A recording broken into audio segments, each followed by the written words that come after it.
لا يعذب عذابه أحد. فيومئذ لا يعذب عذابه أحد ولا يوثق وثاقه أحد.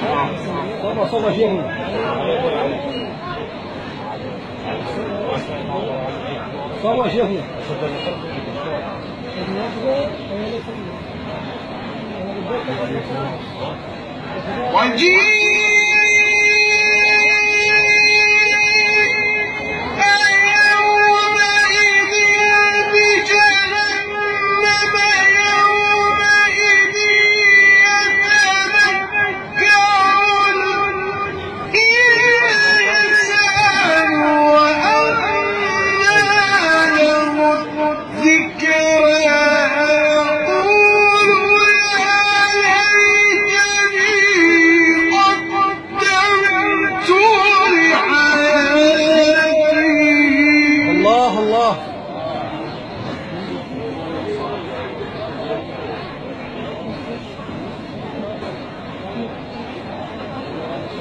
فيومئذ لا يعذب عذابه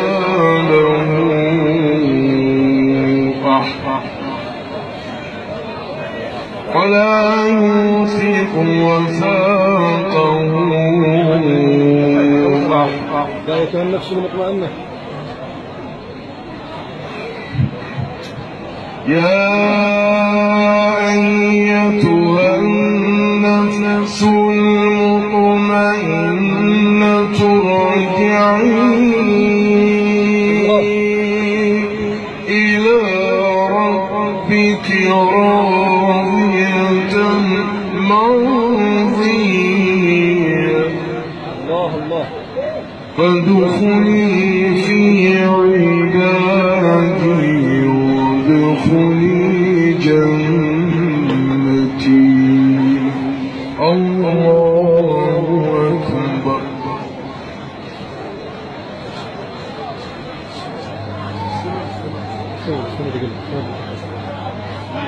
بسم الله الرحمن الرحيم. الله الله الله. اقرأ باسم ربك الذي خلق. خلق الإنسان من علق. الله الله. خلق الإنسان من علق.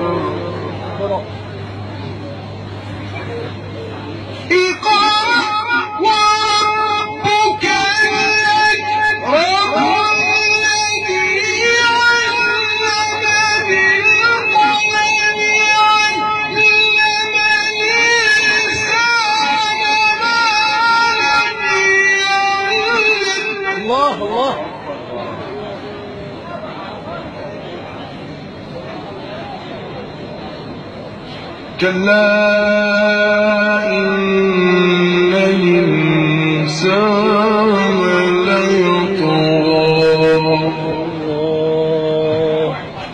أن رآه استغنى إن إلى ربك ترضى